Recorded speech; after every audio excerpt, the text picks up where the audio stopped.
My opening statement today will be brief. As you know, Pakistani nationals have been held in captivity by Somali pirates for almost 50 days now aboard a cargo ship MT Honor 25. Sadly, despite our best efforts, we have not been able to secure their release and repatriation. We made some earnest efforts, and our efforts in this regard continue. Um, we are engaged with the Somali authorities and the ship owner, both of whom are engaged with the pirates uh, to secure their early release, and of course, the relevant tribes in the Puntland region of Somalia. 2 days ago, our Deputy Prime Minister, Foreign Minister, Senator Mohammed Ishaq Dar, spoke with the Somali Foreign Minister Abdus Salam Ali to discuss this issue. Um the Deputy Prime Minister, Foreign Minister conveyed Pakistan's grave concern over the situation and underscored the importance of ensuring an early release and safe repatriation of the held individuals. Our DPM urged steps to improving living conditions of not just the 10 Pakistani crew members, but also seven other crew members of different nationalities that include Indonesia, India, Myanmar, and Sri Lanka. Foreign Minister Abdul Salam Ali assured our Deputy Prime Minister of his government's continued and sincere efforts to secure the release. Both leaders agreed to maintain close coordination until the matter is resolved. The two counterparts also expressed satisfaction with the positive momentum in our bilateral relations. The Somali foreign ministers appreciated Pakistan's role in mediation and facilitation in the regional context.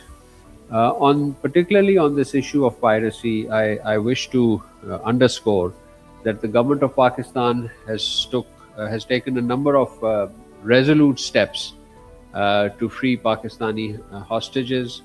I mentioned the telephone conversation of the Deputy Prime Minister with the Somali Foreign Minister earlier. The ambassador of Somalia in Islamabad was also called in for a meeting by the Foreign Secretary, uh, and this issue was raised. They discussed ways and means to secure the release. Uh, uh, Pakistani embassy in Mogadishu, in Djibouti, which is accredited to Mogadishu, had sent teams to Mogadishu to discuss this issue. Moreover, early next week, uh, we have been holding interministerial, interdepartmental meetings on this issue. And next week, another important meeting in person is being held here in the Ministry of Foreign Affairs. So, this matter remains high on our priority. We feel for the individuals, we feel for the families, but this is a difficult situation. Operationally, it's challenging. These captives are held in a part of Somalia which is the semi-autonomous Puntland region. There are tribal societies. The pirates belong to a certain tribe. The ship owner belongs to a certain tribe. So these are the intricacies of the society in which this whole discussion is operating.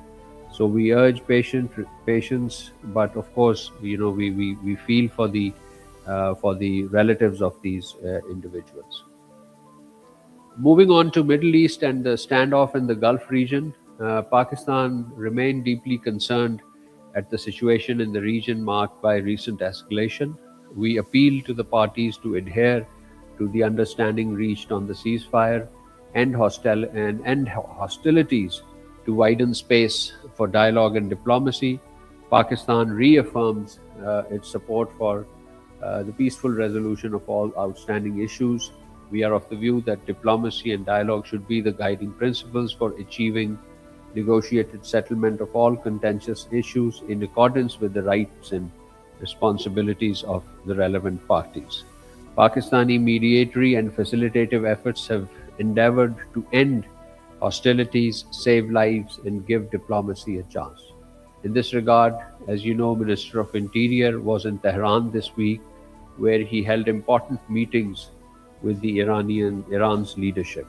On 29th May, the Deputy Prime Minister, Foreign Minister, Senator Mohammad Ishaq Dar held meeting with the US Secretary of State Marco Rubio. Upon his return to Islamabad on 1st June, he held telephone conversations with the Foreign Minister of Iran, Abbas Araghchi, and other foreign ministers of the region, basically engaging on all issues associated with this crisis.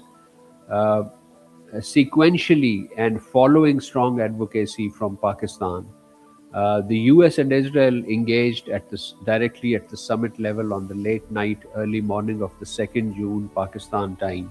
This important telephone conversation at the summit level between US and Israel.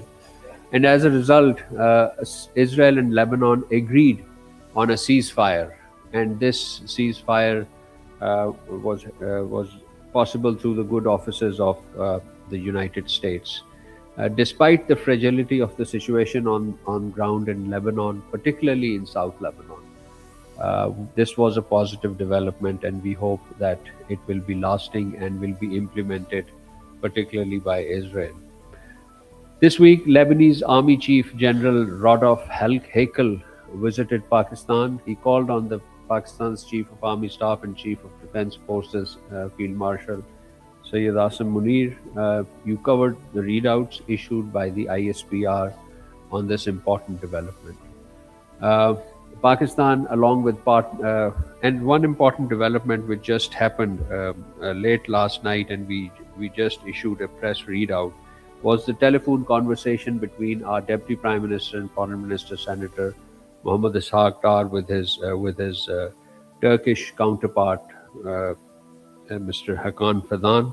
So the two leaders discussed evolving regional situation and underscored importance of dialogue and restraint, and both expressed hope for an early understanding among all parties, which would contribute to peace and stability in the region.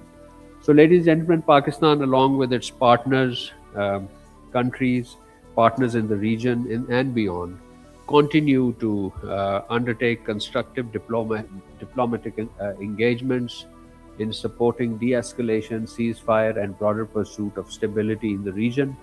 Our efforts in this regard continue, and indeed we are guided by the spirit of peace diplomacy, as very eloquently articulated by our Prime Minister in his statement, where he said that, quote unquote, let us continue to remain on path of peace and diplomacy, which have brighter prospects for success instead of violence and destruction, quote unquote, from the Prime Minister of Pakistan, His Excellency Muhammad Shahbaz Sharif.